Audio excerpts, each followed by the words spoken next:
Do you want to know the latest RPOs to run for this year?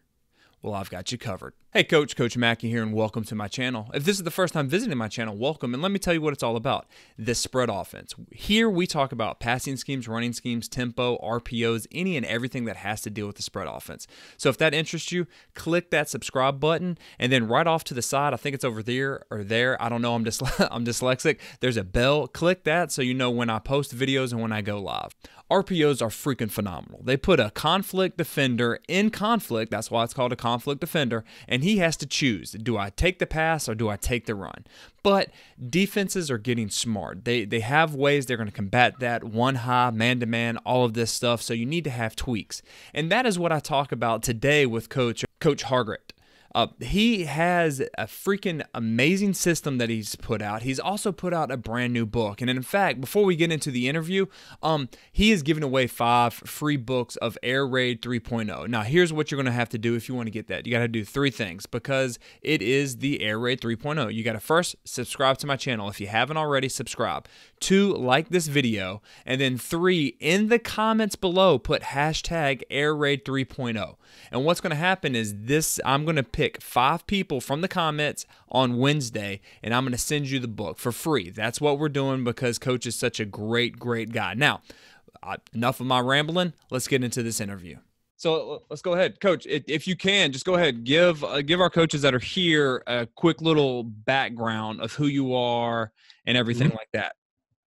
Yeah, so this will be my 21st year coaching high school football coming up. That we'll be starting here in a couple weeks. I grew up in Illinois, grew up in the Midwest, was a head coach in Illinois and Indiana when I was very young, and then moved to the Carolinas and lived down there in North Carolina, South Carolina for about 15 years. Started what we now consider the surface air system. I was doing a lot of freelance consulting work with coaches, and then started that business. And about a year ago, a group of people approached me about moving out west. They knew I'd always kind of wanted to live out here. They knew I had an interest in doing that. And so they reached out to me, flew my wife and I out here and wined us and dined us. And Coach, I can look about 15 feet over here to my right, and there's mountains that about 4 weeks ago still had snow on them. And so for a guy that grew up in the Midwest looking at nothing but cornfields, you know, when you can ride around here and you can watch elk walking by and you can watch antelope walking by and all that kind of stuff, and hear wolves howling at night and watch snow on the mountains. It was kind of an opportunity you couldn't pass up. So, you know, this new book is really, you know, I'm sure you know how books work. You're always dealing a year behind. So everything that's in this book is basically what we really did last fall that I've been working on this off season. And we're really excited about it. You know, it's the 12th book I've put out. And this one, I was very fortunate to have a friend of mine, Chip Kelly, who's the head football coach at UCLA, did the foreword. And so that was really nice. I've known Chip for a little over a year now. And, well, he and I stay pretty connected. Great guy. Came to our clinic, our national RPO clinic a couple of years ago in LA. And, you know, just wanted to be able to come on your show. I know you have a great following. I've never been able to make it work time-wise to get on here before. But, you know, throughout the coaching community, you know, it's pretty understood you do a hell of a job with this, and people really respect the work you do. And so thought this was a good opportunity to get the word out and to get people to see this book and talk about it a little bit. So that's why I'm here. Now, we will talk about that, but first, I'm sorry, I have to ask this. Sure. Chip Kelly, how, because I remember exactly. I follow you on Twitter and everything, and I have a couple of your books, actually. I didn't know you'd put out 12. But I'm scrolling through my Twitter, and I see the picture of you and Chip, and I go, son of a bitch. Yeah. That is awesome. What's the story? How'd that happen? Did y'all connect before that, or? Oh, no, it was like the biggest fluke ever. So we have every year we hold a national RPO clinic that all of our members come to free, and then people that are not members can pay and come to. So we had it in LA at a little private school over on the east side of the valley in Orange County. Well, I get ready to get cranked up and start speaking because I was speaking for like a 3-hour block. And my business partner comes up and he goes, "You're never going to guess who that was that just walked in." And I said, "Who was it?" He says, "Chip Kelly." I said, "You're full of shit. No way." He's like, "No, seriously, Chip Kelly just walked in." And the story is great, right? So if you'll indulge me for a minute, the story is great because it really tells who he is as a person. He walks up to my partners and he says, I want to get on the list. I want to come in the clinic. And they're like, Coach, you don't need to pay. Just bring your ass in there. Go take the marker from Margaret and speak if you want. And he goes, no, I'm not that guy. I want to pay like everybody else. I'm just a football coach. So he pays admission, walks in, and no shit sits down with a notepad and a pen and like raises his hand like he's in 8th grade, asks questions, stops you and says, hey, could you go back and explain that? I didn't get that. Or can you go back over that again? So at lunchtime, he's got a couple recruits back at Westwood. So I walk him out to the car and we stand there and talk for like 30, 40 minutes. And he actually invited me to come to spring practice, and I got sick and everything and wasn't able to get there. So hopefully I'll get there here in the next couple of years. But, he actually asked about some front door RPOs we do and things. He said, will you send me your film? I want to see that. I want to know how you do that. Will you explain that to me? And so we traded some, gave him some stuff and whatnot. And he and I have stayed pretty connected. We text back and forth about his team and my team because UCLA is going to be really young and my team's going to be really young. And you just talk about a great human being. You can see why he has had so much success because he loves the game of football. And, the dude's made like a $1 billion from the Eagles and the 49ers. You'd never know it. He's just an average ball coach that has questions and is really, really hungry to learn and is really hungry to ask questions, even though let's call a spade a spade. I mean, the guy is smarter than I am. He could have walked up there and done the whole clinic himself. But instead of acting like that and being a big time, he walked in and he asked questions and he wants to network. He wants to learn. And that's just really, really cool. So when I hit him up about doing the forward for the book, he's like, yeah, absolutely. Would love to do it. So we're very, very, very blessed that he was willing to do that. And he's really a great man. Whatever you think about him as a football coach, which I think he's a hell of a football coach, heck yeah. He's a 10 times better human being. Just a great, great guy to know and be around and very loyal and just easy to talk to. Really great dude. I'm his biggest defender when they comes to everybody wants to shit on him about the Eagles. Yeah. I still watch his games now. In the offseason, I'll go back and break down 3 or 4 just to see what he did because he was so far ahead of the curve. And I think he still is. Oh, yeah. I can't freaking wait. All right, now the book, the Air Raid 3.0.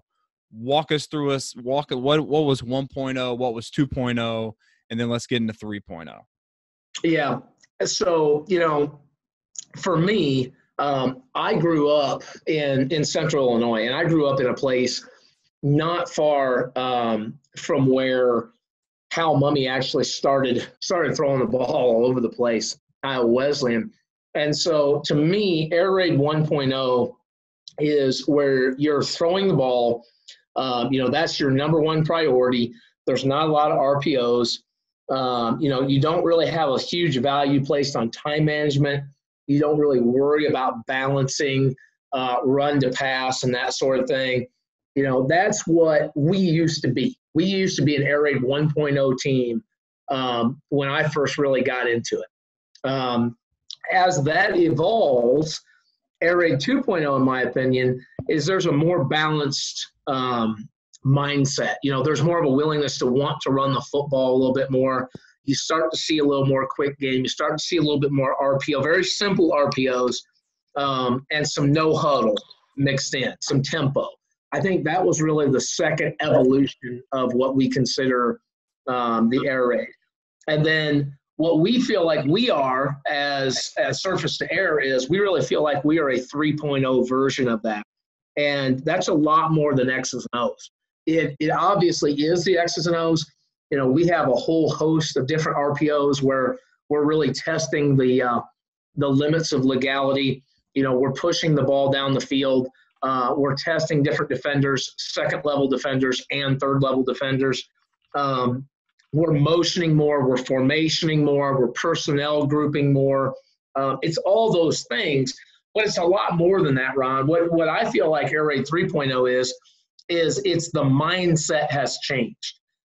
If you go back to what Hal Mumme did, there was a definite mindset. We're going to throw Y cross. We're going to throw mesh. And we're going to throw the piss out of that until the cows come home. When guys like Kingsbury and Mazzoni and Franklin and Leach came along, there was, okay, we'll start to add a little bit more. Some of those guys then got on the RPO wave a little bit. And now it's really taken a whole new approach. So I got the contents of the book up here so that your viewers can kind of see that a little bit. One of the things that really speaks to me, there's a chapter down there called Gunpowder versus Sword. I was just about to ask you. I was like, what in the world? It's really weird when you write books. And I think this is neurotic for me. Like, I think it's probably a mental issue. But when I write a book, I have to have the title in my head or I can't write the book. It's just this weird thing. And so for some reason, it just like spoke to me. It was like, we're throwing the game forward in Air Raid 3.0. We're throwing the evolution of the game is moving forward fast now, a lot faster than it used to change in the first 10 years I was a coach. And so Gunpowder versus Sword is this kind of wacky journey I take the reader on where I'm like, warfare used to be, I go up with a big mace or a lance or a sword and I just crush you face to face. And if I'm stronger than you, I overpower you. And over time, mankind has evolved to the point of, okay, that's not good because if I'm like, I personally am a 5'7" dude. So if I go up and try to take a sword and kick somebody's ass, it ain't going to go well because I'm a little guy. And so, I need a musket, right? I need to be able to shoot that guy with a long rifle from 100 yards out. Well, then that didn't work. So we invented artillery and all this. And so I then compare the game of football to that. It used to be everybody's in the eye, everybody's in the wing tee or the wishbone. If I got bigger, stronger kids, I win, period, done. No negotiation. Now we've really turned the game of football, especially offensive football, into a leveraging tool where I can win games and score points even if I don't have superior talent. And what I think it's done is I think it's made the game of football a hell of a lot more fun. It's made it a lot more fun to coach because now I have tools at my disposal to, how shall we say, change the narrative. I don't just have to have 300-pound offensive lineman and Adrian Peterson at tailback or else I'm shit out of luck. Now I can change that and give myself a chance to compete. The team I took over here in Idaho last year was the least talented team I've ever coached. And we were the number one passing team in the state of Idaho last year. And I didn't get here until June. Okay, now we didn't win a lot of games, but we were very competitive in a lot of games because schematically we could do some stuff. And so that's kind of, that's kind of what I talk about in that chapter. But I think the biggest thing for me, Ron, is that the book is really about mindset. I think the Air Raid 1.0 guys somewhat calcified in their belief. We're all about throwing the ball. That's how we're going to win. 2.0 guys kind of moved it a little bit further down the line. And now what I think you're seeing is in this, what we call the Air Raid 3.0 world, is you're seeing guys like Andy Reid. You're seeing guys like Lincoln Riley. You're seeing guys like Chip Kelly and Neil Brown, who just took the job at West Virginia. Those guys, they don't care now, right? They're going to run Y-cross. They're going to run forwards and mesh, but they're going to do it out of 100 different formations. They're going to package it up. They're going to finesse it up.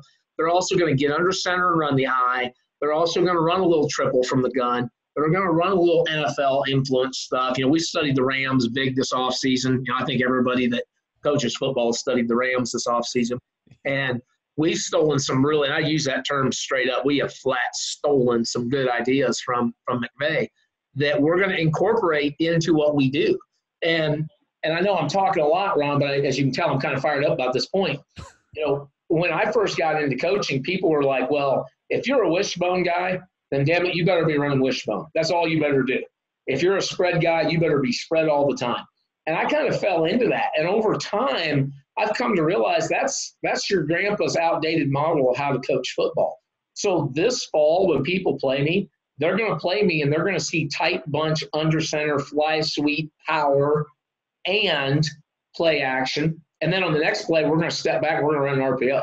And on the next play, we're going to run air raid, drop back pass. We're going to be very multidimensional in what we do because we have an evolutionary mindset. It's about add and subtract what your players are capable of doing to make the best stew you possibly can to eat. And so that's what I talk about in this book. And, I dive into some things that I really haven't nailed down as heavily before, like pass protection. There's a whole friggin' chapter on pass protection. I feel like RPOs are basically their own form of pass pro now. So I go into depth with that. The now package, what we call H calls. the quick game menu, which, by the way, is basically all air raid stuff. The drop back game, we've actually taken our drop back passing menu and ripped it down to only 3 concepts that we run about 9 or 10 air raid based concepts out of just 3 calls. We make 3 different calls, and then we can run our entire menu off of that, and our kids can adjust. So, we've gotten to the point now where we basically the whole play for the entire offense fits on one sheet of paper, on the front of one sheet of paper with icons. It's very, very simple and very streamlined. So that's kind of that's the Reader's Digest version. That's about as quickly as I can shut up, Ron.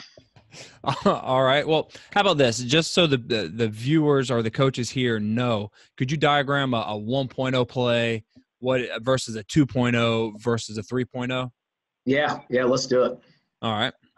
Let's go ahead and do that. And coaches, if you have any questions, go ahead and put them in the chat. I will ask questions. I will ask your questions whenever there's a break and everything like that. All right. And Coach Scott, if you could you mute yourself? I appreciate it. All right, Ron, can you see my screen there? Yes, sir, we can. All right, so let's see if my fat fingers will work through this effectively. So, for us, back in the day, if we were Air Raid 1.0, things were very simple. And we still run this, by the way. We run the piss out of it, actually. But to me, a very Air Raid 1.0 play was just straight 4 verts. Now, what we've done lately is, we have ways to read it. We actually double bender it. Okay. And, we will block, we will step back block, we will check down, we will swing, we will shoot, we'll cross face pap it, we do all kinds of stuff. But we actually switched to the double bender about 3 years ago. And our quarterbacks love it. They feel like it gives them way more autonomy. But that play is in every way, shape, and form a 1.0 play. Okay, now it's been upgraded, it's been refined, it's been tweaked, but it is an Air Raid 1.0 play through and through, no doubt at all. Okay, so, the guys that ran this back in 1997, 98, 99, when I started coaching, they would go out and they would throw this, and this would be their baby, and they would say, hey, we're going to find 10 different ways to throw 4 verts, but it's going to be 4 verts, and we're going to throw the ball, and we might run a draw, okay? Well, as time went on, obviously we all kind of put our heads together, and we realized, all right, we got to do a little bit more to keep the defense honest, and so we all decided that we wanted to run RPOs. We all decided that was our new baby, and we wanted to get involved in a little bit more stuff. So what we came up with, and I did this for years, still do it to this day. So I don't want to say that this stuff is outdated, Ron, because it's really not. The air raid stuff that's 1.0 and 2.0, the way I classify it, we're still running it today. We'll run a now screen over here. We'll kick that corner out. We'll run inside zone. We'll either lock the end and read him, or we'll lock him and read the backer, or we'll unlock him, runs a true zone. We'll throw this, our S2A guys know this, we'll throw that as a pre-snap or as a post-snap RPO. Then about 4 or 5 years ago, we decided to start adding what we call front door reads to it. So this is a backdoor read, meaning it's RPO that comes the same side as the back. Then we started adding front door RPOs, and the first front door RPOs we added was just grass, so it's double slants. And that's really kind of the first marker where we started to grow out of 2.0 to 3.0. 2.0 was I'm going to hand the ball off, or I'm going to throw that now screen to the left. Well, now we've got I can throw the now screen over here. There's one option. I can hand the ball off or pull it. There's 2 more options. I can throw it to the slant here. I can throw it to the slant there. And now we've even gotten to the point with our quarterbacks where we let him come up and he can change the front door to fade flat, or he can change the front door to snag fade, or he can change the front door to corner spot. We let him change all that stuff that we want to do. And so that is the beginning of leaving 2.0 and going to 3.0 is the ability to sort of, to change, augment some of those things and adjust to some of the things on the fly, and give our quarterback a little bit more autonomy. Does that make sense, Ron? Yeah, it does. It does. So before we go to 3.0, and I'm sure you still do this now, but you give your quarterback the freedom to change the front door. Yeah, we've let him change. We've let him change the front door for about 4 years now. I would say 4 or 5 years now. We've been letting him do it. It's really only been in the last year or two that we've really pushed the issue. And now we're getting to the point where, it's not just a matter of letting him do it.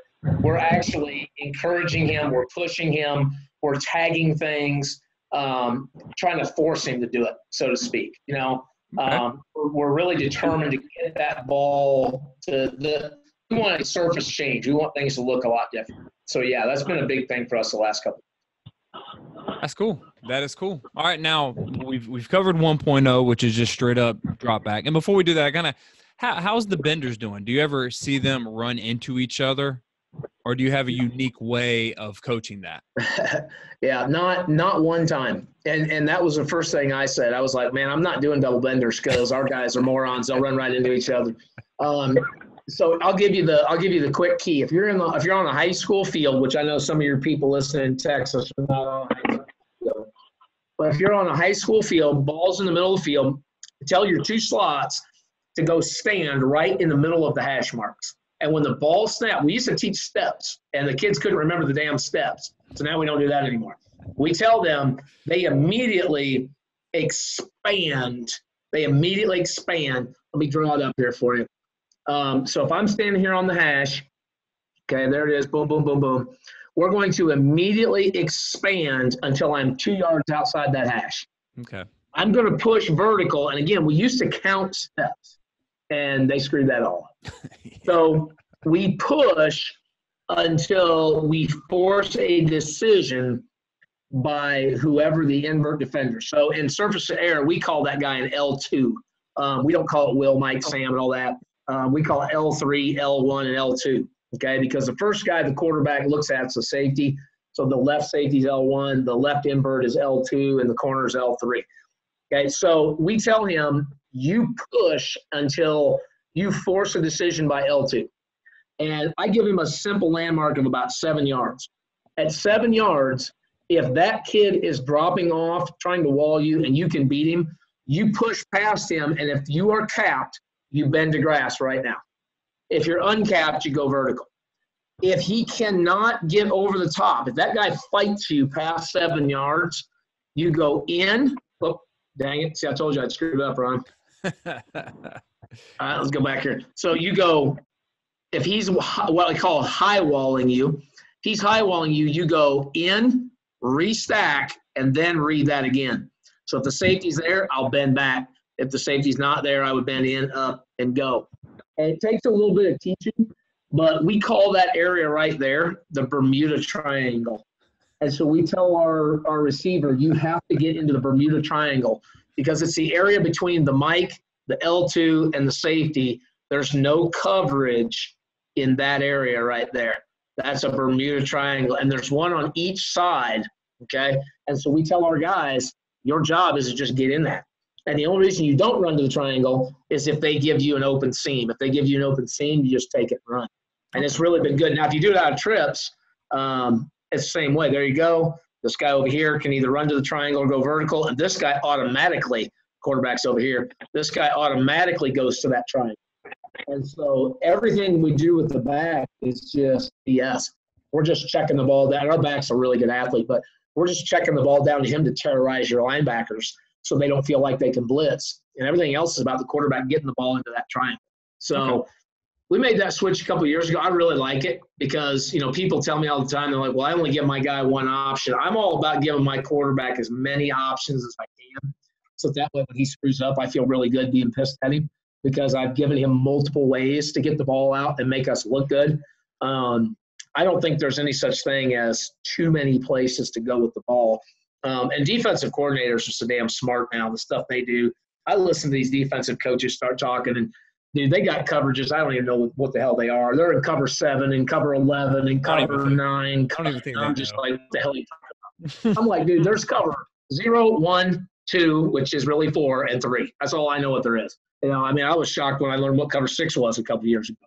It's amazing to listen to all that stuff. And, for quarterbacks, for me, it's a lot more about here's where we're trying to put the ball, get the ball there. You know what I mean? I do. All right, now, so thanks for clearing that up. We've done 1, we've done 2. What is 3? What's a play in 3 look like? Yeah, so I'll give you a great example. We just installed this last week, and it's really ridiculous. It's not anything earth-shattering, but I'll just give you an example of it. But it's really cool in the sense that formation right there did not exist, in my opinion, in Air Raid 1.0 because they didn't use tight ends. It really didn't exist much in Air Raid 2.0 because they didn't use sniffers and they didn't really care a lot about PAP. They didn't really care a lot about influencing defenders. So I'll show you 2 plays, as a matter of fact, Ron. I'll show you 2 things we do out of this formation that really, to me, are 3.0, and I'll talk to you about why they are. So here's the first one.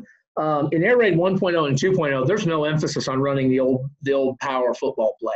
They just didn't do that. That wasn't something they cared about. Well, for us, we're going to come out here and we're going to run, and we've got rules for all this, but we're going to run same side, 1 back, A gap power. So to us, that's 1 back, A gap power. That's a nice and we're going to run what we call a man-beating RPO over here. So we're going to set that taper fade over the top to rub. Obviously, the defensive guys are calling that a moving pick. My defensive coordinator loses his shit about 3 times a week when we moving rub his corners. But we're going to run that, and then we're just going to keep a traditional slant over here. And we're going to tell the quarterback, here's the deal. You walk up to the line of scrimmage, and at any point you want, you can say, I like this matchup, and I'm throwing it. I like this matchup, and I'm throwing it. If you don't like either matchup, you can hand the ball off on power. But if you are outnumbered because the defense has 4 guys from the A gap out, our quarterback, without saying a word, can immediately make a call, check that play back to GY, counter tray, and keep both RPOs standard, and now read the RPOs as part of a counter tray look instead of a power look. And everything you see up there, Ron, takes me 1 hand signal for the formation, 1 hand signal for the play, and it's all built in for the quarterback to kill it and make that check and read the box. So that, to me, is Air Raid 3.0, because Hal Mummy wasn't letting his guys do that. They were running mesh, and they were going to run mesh until the cows came home. Even with Mike Leach, I think Mike Leach is a freaking genius, man. But I think that one of the problems that Washington State's running, I say problem, they were ranked 8th in the country. I wish I had that problem. But one of the problems I think they have with people like the University of Washington is Washington's done a really good job matching the air raidy stuff that Wazoo does. And so Washington State doesn't get into this kind of stuff. They don't change the surface, which is a big reason why we call it surface to air, because we want to change the way things look to the defense as much as we possibly can. And so, that's kind of what a 3.0 mentality is. There's not a lot of people would see that as an air raid play. But again, an air raid is a mentality. It's a mentality of I'll use the pass to get what I want to accomplish. And for us, if, you're going to put people out of the box and give us the run, we're going to take the run. The other big thing out of that formation I'll share with you is we have made a huge, huge emphasis on play action passing. Okay. And so you're going to get a lot of stuff out of us where we're going to sell inside zone. We're going to bang the tight end down in there and give you a full zone look. And then we're going to do this kind of stuff to you. I don't know if I got the room. We're going to go over the top on the corner. We're going to come back to the flat. Where we run a shit ton of crossing routes. Well, now, if you look at that play, Ron, that is nothing more than the old air raid Y cross play. If you think about Y cross, you had fade bubble on one side, you had curl and what we call the USOM, this big crossing route here on the other side. Well, all that play was designed to do was to flood an area, cut the field down, and give the quarterback a very easy 1, 2, 3 step down progression. We're doing the exact same thing 30 years after they invented this, but that doesn't look anything like an air raid play. Okay, that is very much a RPO-based split zone. Looks like an RPO, but is then becoming a play-action pass with air raid roots. Well, what that is that's a concoction. We made that up. I don't know if country runs something similar. We just sat down and made that up because we said we really love air raid Y cross. We love throwing Y cross. We love how our quarterbacks read Y cross.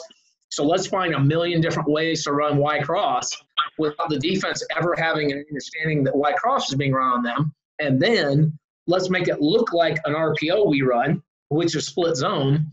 But let's keep 6 basically in, almost 7 in to protect to give our quarterback plenty of time and give him an easy read. So that's the kind of stuff we talk about in the book. Is we talk about how the offense is constantly evolving to give us the best possible version of air raid for 2019 and beyond. Does that make sense, Ron? Yeah, it does. No, I like that. Okay. So there you go. Now, I know you have film. You have film that shows a 1, a 2, and a 3. Can we see what that is? And Coach Dwayne says, bottom line, you have to be able to run the ball and stop the run to win at any level. And is that why you kind of you've evolved a little bit? You there, Coach? Did I lose you? Something happened there and I lost you. You back? Yes, sir. Okay. Yeah, so I don't know who that member of yours was that said that, but yeah, it's really funny that he posted that, and whoever that was, yes, I agree 100%. As we're getting ready for camp, we've got more days this week of practice. I tell my kids all the time, Ron, I said, all this throwing it around, we threw for a lot of yards last year. We've had the last couple teams I've coached have, they've hit 3,000 yards passing. And I said, that's great. That's great to put up all those stats. But the game of football has not changed that much. It's still run the ball and stop the run if you want to win championships. And I'm also the head strength and conditioning coach here. And everything we do is predicated on getting better in the box. Okay. And everything you see us do is really about freeing up the box to run the ball. So I think your member made a great point there. I really like that. And I agree. So just kind of to recap back, can you see the screen here, Ron? Yes, sir, we can. So there's 1.0. That is my definition. So if anybody contests that or doesn't like that definition, blame me, because that's kind of what I came up with is, this is kind of the How Mummy 1990s, early 2000s approach, which is throw the ball, don't really worry a lot about the run game, not a lot of RPO, throw it down the field. If we lose the time management battle, it doesn't really matter. We don't care what our balance is. Okay, so if we keep going and we look at what 2.0 was, excuse me, okay, never mind. I got film in here. I forgot about that. Okay, so here's 1.0. This is up at District 3 Stadium in Rock Hill, South Carolina. I know you know where that's at, Ron. Yes, I do. Those cats got some dudes, don't they? Yes. So this is when Rudolph was there and all those shit. I think half this team plays in the NFL now. But this is us in the white and the red over here. This was our version of being complicated in Air Raid 1.0. Motion from 3x1 to 2x2 and run 4 verts. There you go. That was about as freelance crazy as we got in Air Raid 1.0. Yeah. And we're just slinging the ball. The protection's really simple. There's no play action. We're just beating people with the routes, okay? So we'll let that play through. We don't need to belabor these points. Man, it is kind of what it is. But everything in this first section is just us trying to throw the ball or run the ball. Here we are in what we call 3x1 flex to the field. So the Y, the tight end, is number 3. We'll just keep letting this thing play. Again, We're running 4 verts with a crossing route. That's the tight end. You can see he's working to that Bermuda Triangle I mentioned over there on the backside hash. I love how you call it the Bermuda Triangle. Hey, I'm telling you, man, those little things stick in kids' heads. You know what I'm saying? They do. And I don't even know how we came up with that. Probably because I was pissed one day and yelling at them. But it's funny. It's stuck for a long time. Even when I moved to Idaho, I'm like, do y'all know what the Bermuda Triangle is? And they're like, they're Westerners out here, man. They haven't seen water their whole lives. And they're like, yeah, isn't that place where shit like gets lost and stuff? Amelia Earhart. Yeah. I said, well, that really slow-ass tight end is going to get lost in the Bermuda Triangle. And when he does, you throw his ass the ball. Man, got it. Here we are in Clinton, South Carolina in the playoffs, and we're throwing Y cross, okay? Just simple, home-loving American as apple pie, Y cross, hitting the kid in the middle of the field. Again, you see there's no play action. There's no RPO. The offensive line is just kicking back, saying pass all day long. This kid's a pretty good player, went up into Missouri and played for 4 years. But I just let it play all the way through here. And you just see we just hit this kid on the run, and there it is. Whatever he can do, he can do. Yeah. That was 1.0. There wasn't a lot of window dressing on it. It was just throw the ball around the backyard and let kids play. And we made a lot of money doing that. We scored a lot of touchdowns doing that. I think this is a run play. This might be counter Trey if I remember what I pulled.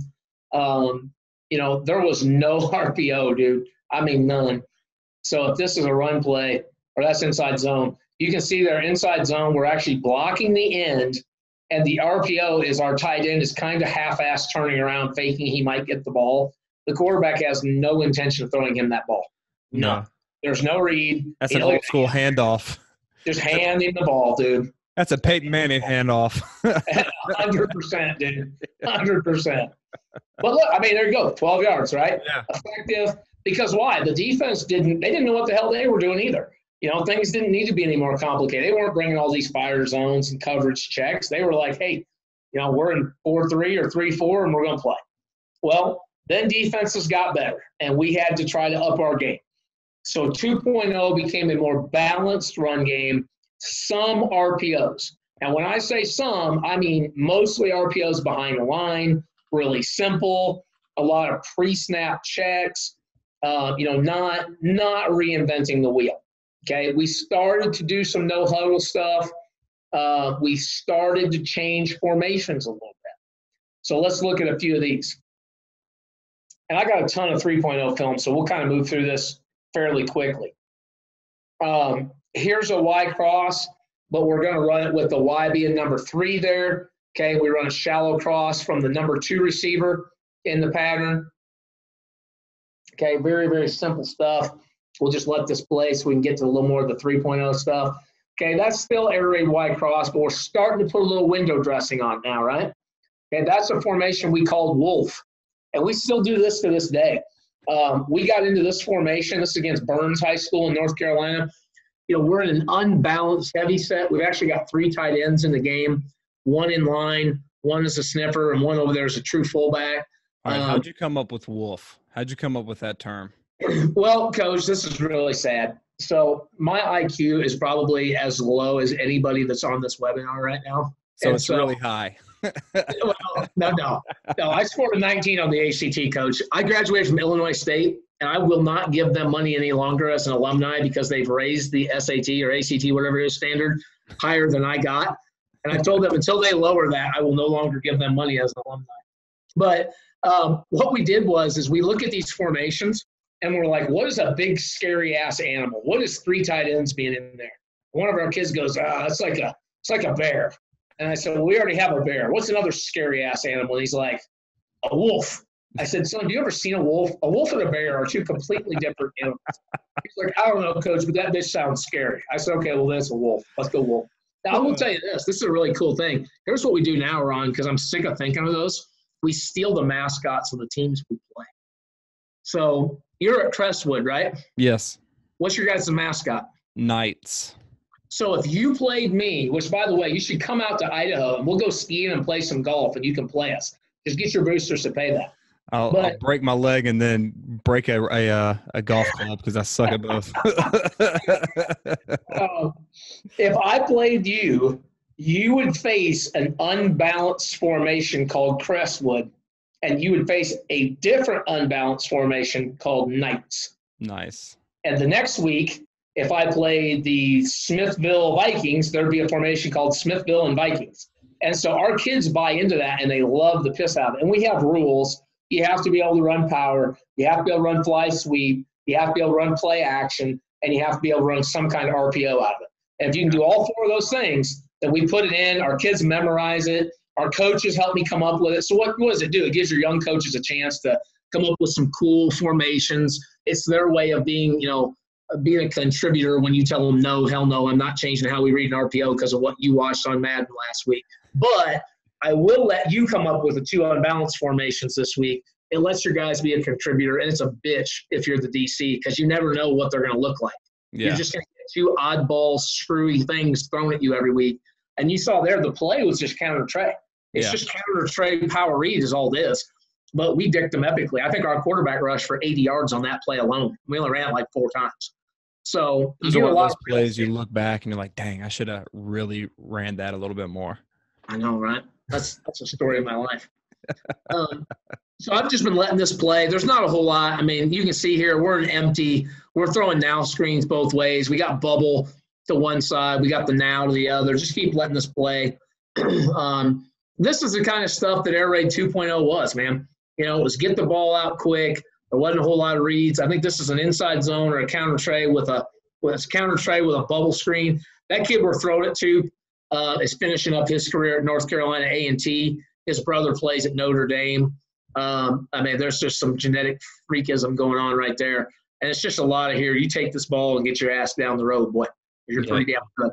Yeah. So we weren't overthinking things, really, Well, then defenses have improved again. And I think this is what makes the game so much fun is that when I first started coaching, exciting is somebody going to put a tight end over and run toss sweep to an unbalanced look? Or are they just going to run ISO? When I was playing, that's what it was. Now you've got a million different things going on out there, and it's a lot of fun. So 3.0 is the full merger of air raid passes with zone read, with option-based run game and RPOs. So now you're talking about Oklahoma. Now you're talking about the Kansas City Chiefs.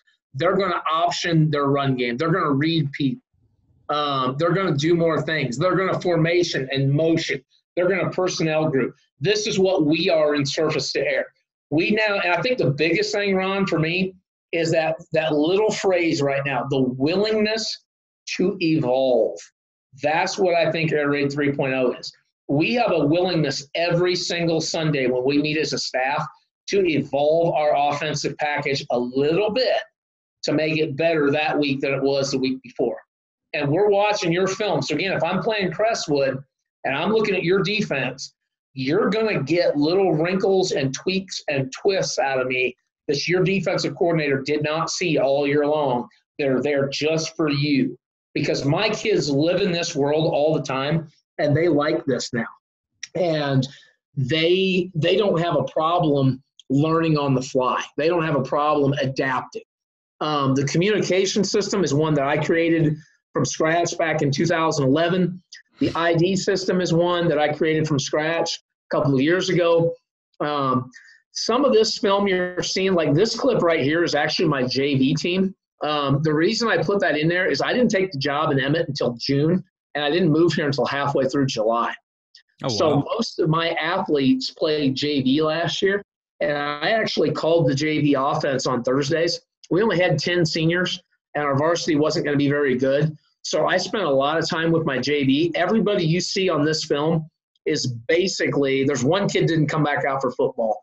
But other than that, this is almost about 9 of these guys are the starting varsity offense now at Emmett in the fall, except they're all about 30 pounds bigger than this because I kicked the hell out of them in the weight room pretty bad. But this is basically the varsity offense a year ago. And so they're running the same stuff that we'll be running this year. They're just running it as pups in here. So you'll see the uniform changes when it's JV and varsity. But This is a great example of air raid 3.0. Okay, quarterback is reading it all the way out. It's a true triple option football play. We're reading it, we're pulling it. The quarterback can then run it or he can throw it. And I told him, I said, I'd have thrown it. I'd have kicked it out right there and taken my chances. Yeah. But, he's a young buck in there and he wants to go down there and get his face mask ripped off and prove he's a man, I guess. I don't know. I would have just thrown it out there to the kid that's wide open and laughed and thought we got a drink, but that's me. So we'll let these keep playing because I know you probably have a pretty hard stop here at the bottom of the hour. But this is a varsity clip. So this is about halfway through the season. My JV kids actually picked up the RPO stuff better and faster than my varsity did. It took my varsity a little bit longer. But here you see this kid. You can tell, like, their mechanics aren't great. Like, he tucks the ball under his arm here and then pulls it back up and throws it. Looks like I've never coached football a day in my life. But, it took them a little while, like I said, because this was only – hell, I'd only been with them 2 months at this point. But, we're going to get a lot better at it. I think we'll win some more games this fall. I'm only going to have 7 seniors this fall. So we're going to be really – our younger grades have got some really good athletes. But those are a couple clips of reading it all the way out, RPOs, and we'll just kind of let this thing keep rolling. Here we're in quads.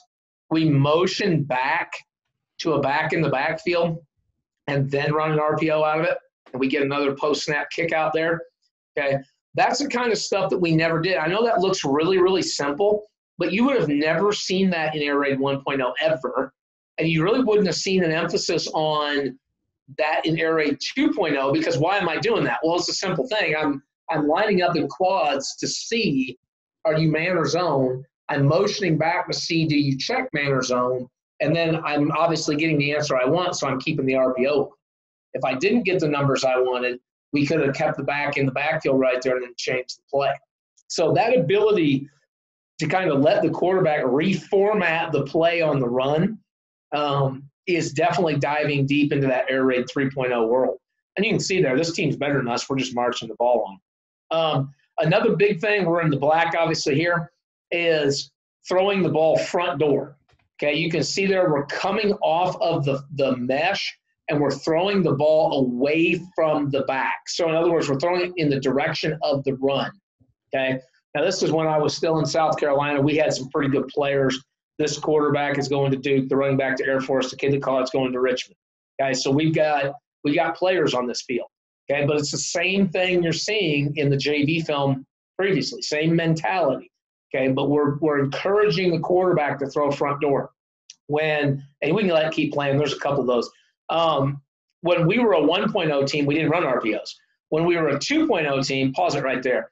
We were a 2.0 team. We didn't do these two things. There's two really good things going on film here. This is a 4-2-5 defense, and we actually had to win this game to go to the playoffs, which we did. But we've got a little fib going on, right? A little formation into the boundary. Okay, so look what the defense is doing. They've pulled the nickel, whatever you want to call him, the strong safety, whatever that guy is back in the box. We call that the R2 at the top, and we call it the L2 down here on the number 2 receiver. The L2 and the R2 are in the box, which tells the quarterback he should be finding a one-on-one matchup. And the best one-on-one matchup he has is the front door slant up top. So let's go ahead and play it. And this is actually the game winner. We win the game on this one right here. Just bang, one-step slant, it's over, okay? We talk about that being a DNA matchup now. My kid has better DNA than their kid does. He's faster, he's stronger, he's bigger. So, you can read whatever you want to read, but we read DNA a lot. And if I can get one of my kids that's better than your kid matched up, then we're just going to push that button and play, right? I mean, that's just simple football, right, Ron? Yes. My Jimmy's better than your Joe. Yeah. So now you're back on varsity football. This is the homecoming game this year out in Idaho. We call this Shark Over. So Shark Over is 2 tights. And this team had not seen 2 tights in like 3 weeks. Well, we got a film on them where in 2 tights, they always played quarters. I don't know why you play quarters in the 2 tights. I'm not a defensive coordinator. Apparently there's some revolutionarily great reason why you want to be outnumbered in the box. I don't know what it is. So I'm not going to argue the point, but I'm going to put twins and throw a pre-snap RPO out there and take 10 yards. That's the first snap of the game. Okay. This is kind of a neat little wrinkle. This is a big 5A school in the valley here in Idaho we play, and we're running bubble, but we're doing a little different. You'll see one will go up and reach. There are three, their corner, and you'll see my slot, my number 3 guy down here will go reach. So there are 2, their second guy from the sideline, and then we throw bubble. It's like a punt return. It's basically a punt return bubble. So you'll see it. These 2 guys just set up a wall. They set up a wall. How big is that dude getting the bubble, though? Good Lord. He's rather large. He looks huge. This would be a good point to bring up is that the people in Idaho are fairly decently sized individuals. I mean, they grow them fairly big out here. I mean, either that number 2 is a monster or that number 3 is a little person. Well, it's actually both. And they're ridiculous because they're best friends. They were both seniors. The kid that scored is 6'6", 230. He went on a basketball scholarship. And the slot that's next to him is 5'4", 155. It looks like his son out there. But I'll tell you this, and it's a great story. That kid, he's right here, same kid, number 25, the one that's getting ready to go in motion.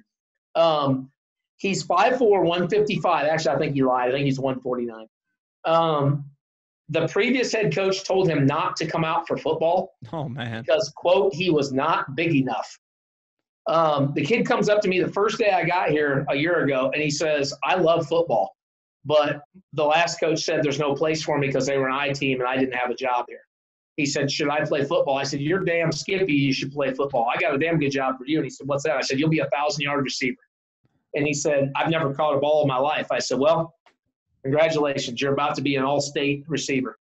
At 5'4", whatever, 150 pounds, he caught 1,200 yards worth of balls and was the leading receiver in the state of Idaho and finished up by winning the wrestling state championship.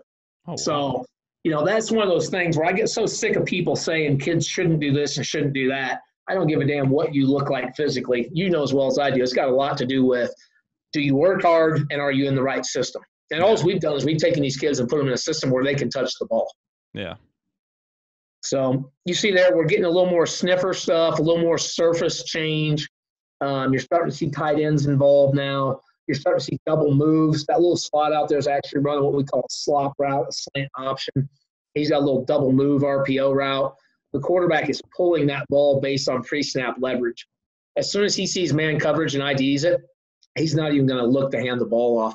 He's going to pull it and throw the RPO out there because he knows that little sawed-off midgety kid out there is way more athletic and way tougher than that kid that's 4 inches taller than him. And so now you can see right there, bang, he just rides him and takes the 5 yards, pretty easy. Here's another DNA throw. So this is going to be our varsity tight end this year. He's in the slot up top. When I got to Emmett, he was 6'1", 184. And if you pause it right there, I like the weight room, Ron. He's now 6'3" and weighs 220 a year later. And he's got the 3rd fastest 40 time on the team. But here's what's cool. Look at the down and distance there, Ron. This is something else we need to talk about Air Raid 3.0. Nobody in their right freaking mind is throwing the ball on 4th and 2 at midfield, right? You're running the ball. Well, my quarterback pulls this ball and throws RPO because that's what the leverage tells him to do. Okay, well, if you look at the box, as the ball's being snapped, this team in blue has how many hats in the box? Let's roll her back there a little bit. They've got 1, 2, 3, 4, 5, 6, 7 hats in the box. Okay, we're outnumbered. The quarterback says, if I got 7 in the box, the RPO is premium. I'm pulling and I'm throwing. That's what I'm taught to do. Okay, I asked him later, I said, did you know it was 4th and 2? Yeah. I said, did you ever think of running the ball? No. I said, why not? He said, that's not what you taught me to do. You taught me to read the field. I said, well, shit, that's a good point. I'm glad somebody taught you something. Okay. So that's what Air Raid 3.0 is. 3.0 is play who you are. Be who you are. Don't worry about their size. Don't worry about – I don't want to say don't worry about down and distance. There's times if it's 4th and 13 from your own 1, you may not want to throw that. You might want to YOLO, throw it 4 verts. But there's a certain you do what you do, and there's a post snap RPO. you're kind of getting the feel here for it. We'll just kind of let it roll through. But that's kind of what the book is about, man. It's kind of about, this is a play action. I told you we really love play action. This game is actually 0-0. We beat this team. It's 0-0. We both had the ball once. They were starting to figure out our RPOs a little bit, give us some problems. So we go to a play action pass, and you can see that we just hit that direct post right over the top and strike up the band, get the party started. So that's another thing in 3.0 is a big emphasis on the play action passing. I mean, I would say we've probably got 6, 7, 8 ways to get the quarterback out of the pocket and throw it if we need to. You and I talked about earlier Y cross, how much I love Y cross and making it look different ways. This is the same Y cross play you saw 10 years earlier, the kid in Clinton, South Carolina catch for a touchdown. You now see the same thing in 2019 to a kid in Emmett, Idaho. Entire different distance across the country. Same play, same idea. We just dressed it up, made it look different. ISO, we used to run ISO, get under center 20 years ago. This is ISO. Now we're just using the sniffer tight end to be the insert guy. We call it Fox. It's inside zone, but we're inserting the tight end and running ISO, and you can see that's just a downhill hit you in the mouth football play right there. Yeah. But it's coming out of 11P, and it looks like a spread play, but that's another example of how much, we're just window dressing the daylights out of this 3.0 mentality. This is a cool clip too. I got to give you the backstory. In case you can't tell, Ron, before I became a strength coach, I was a U.S. history teacher. So I love the sound of my own voice, and I love to tell stories, right?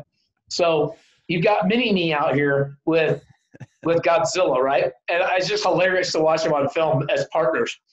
So you're hot. I have this. This might be something that people listening have never thought about. This might be the one nugget they get. If you're an offensive coordinator, don't call timeouts ever. Don't call them. There's no need. Save them for the defense. And here's why. When you call timeout, you have no idea what the defense is going to come back out of. On the flip side, when the defensive coordinator calls timeout, throw a touchdown against what his adjustment's going to be. If you guess what his adjustment is, you're going to throw a touchdown. So I'll give you the backstory. If you go back to the start of this formation, we had thrown now screen to the shorter kid about 15 freaking times, I swear, in this game. And the big kid in front just dog craps the hell out of that guy, drives him all over the place. We throw it to the little guy, and it's just ISO out there, time after time after time after time. Well, finally they got sick of it, and they called timeout right here. Well, I get my guys on the sideline. I said, guys, they called timeout. I said, they're going to bring 2 guys out, and they're both going to play the screen. So I told the quarterback, I said, I don't give a damn what the run call is. Pump the now screen and throw the joker fade over the top. And he does, and it's a touchdown. I mean, it's just stealing. It's just stealing points. When the DC calls a timeout, he's at a complete disadvantage because now you can dictate whatever you want. How great is it to call a touchdown before it even happens? Oh, it's so sweet. It is. It's so sweet.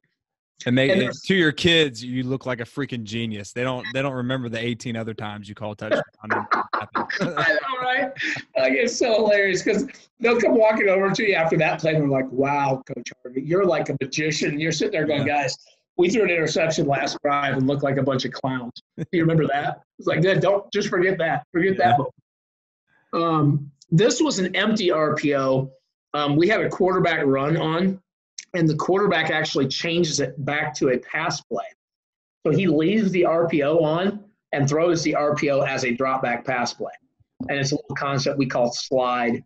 The outside receiver up there's running a now screen. And if you come to get him, he changes it and slides into a slant route. So there you go. Bang. Just throws it in there behind him. That's cool, by the way.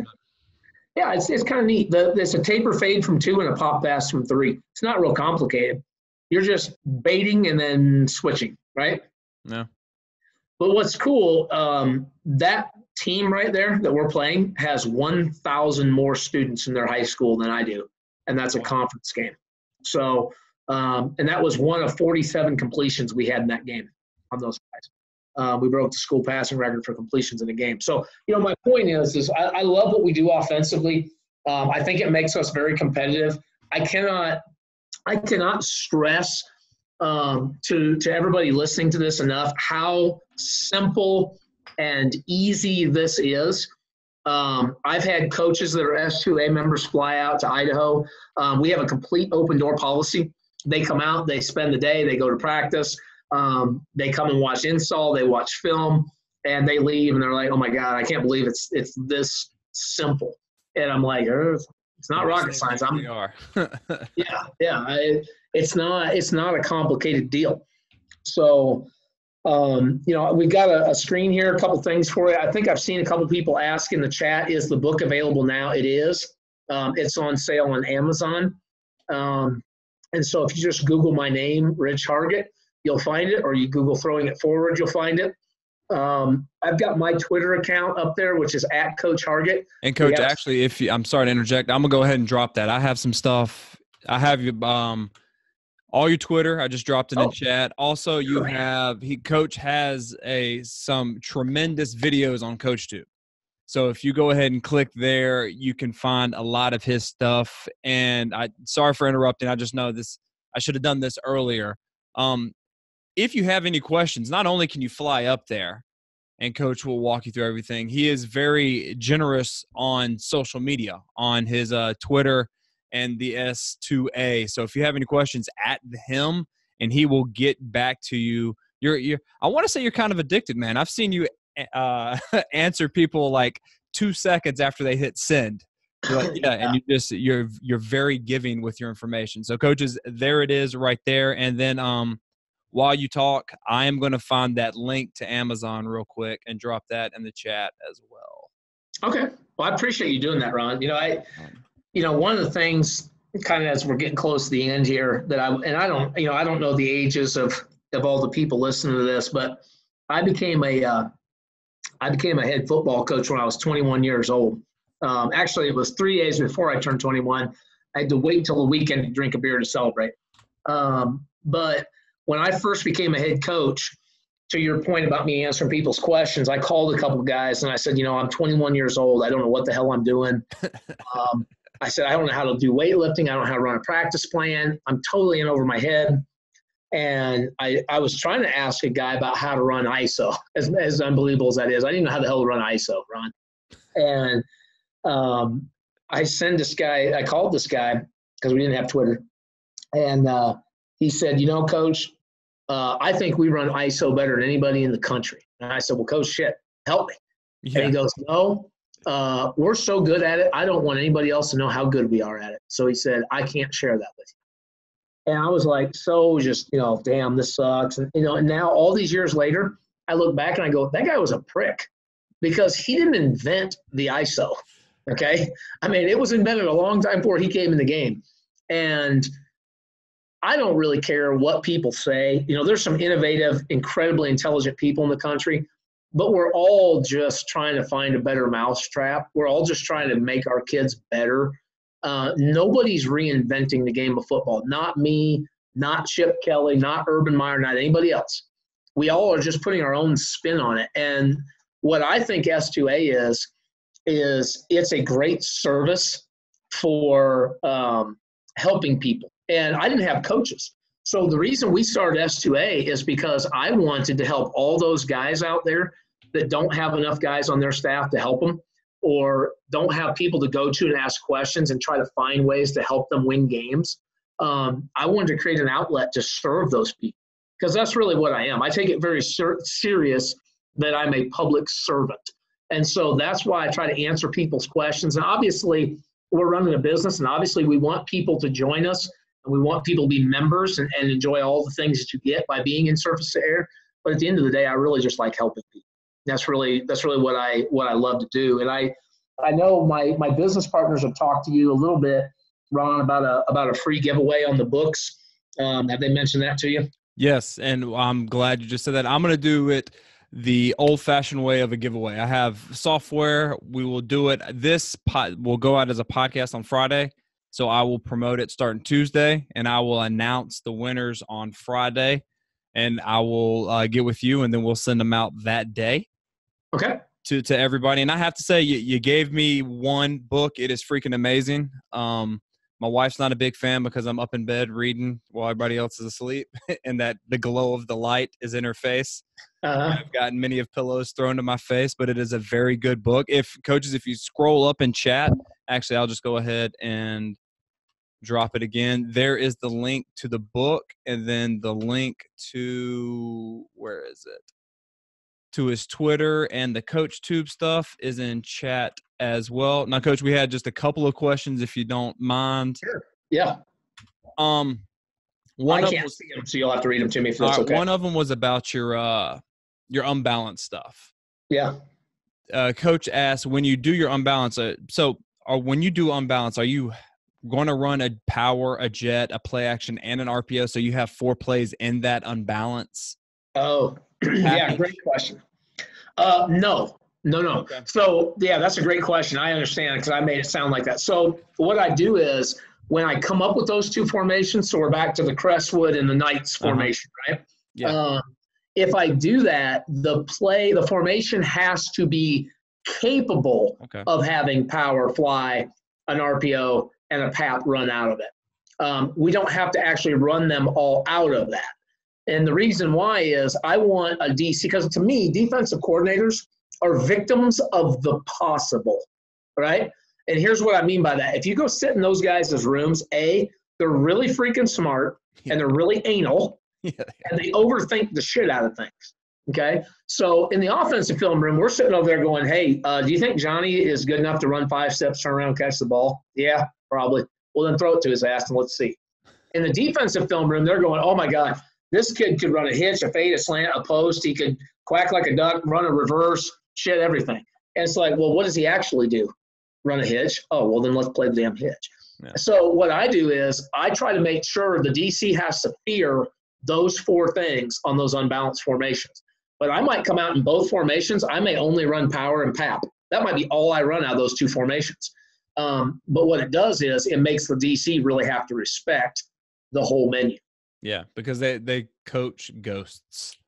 They do. That's a great analogy. All right. Now we had another one. Let me try to find it. It was on the your play action, how you do the cross, and it's kind of like the Y cross type thing. Yeah. Quarterback, do you have him when he play fakes just open up and run, or do you like him to turn his back to the defense and kind of roll out? So we call it a Whirlybird, and I got that from the wing guys. And so, like, if the running back is over here, I don't know if people can see me or not, but I would ride the ball here and then spin all the way around so you see my back to run that way, okay? And so my coaches, like especially my O-line coach, he looks at us doing that, and he's like, what the hell are you people doing over there? He said, you look ridiculous. And I said, but here's what it does. The first thing it does make it really hard to tell that he handed off. And you can run some cool draw stuff off that Whirlybird where they can't tell. 2, it makes the quarterback accelerate faster. But the biggest reason is it forces the quarterback to get his hips deep and turned to throw the ball. And when I let him sprint out, which we do straight sprint out too, he's always doing what? He's throwing it off his back foot, Time immortal, every damn quarterback in the history of mankind. You let him sprint out, throws it off his back foot. When he Whirlybirds, he mechanically can't. It almost forces him to bring that hip around like he's supposed to and throw the ball. So we look like total jackasses, Rod. I'm not going to lie. We look like jackasses doing it. But it works, and it's worked for years. And so I tell my guys, I don't care if you look stupid or not. I said do it, so you're doing it. Yeah, that's fine. I mean, that's one of the reasons I'm one of the few coaches I don't like sprint out. Mm-hmm. Because like you said, you're throwing off the back foot, and I'm a horrible coach, probably coaching it up. My guys, they don't want to attack downhill. They're still attacking that sideline. So they're running to the sideline, but like throwing it across their body. And it pisses me off. Yeah. Well, everything quarterbacks do pisses me off. I'm a former offensive line.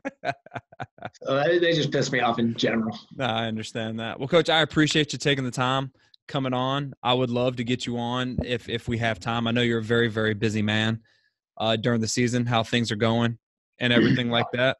And we've already had some coaches pick up the book. I would recommend it. It is a very good book. Again, I will drop the links to all of your stuff in the chat. And coaches, look out for the giveaway. I will be doing that giveaway this week, and that book will be going out this Friday. And Coach, I appreciate your time, man.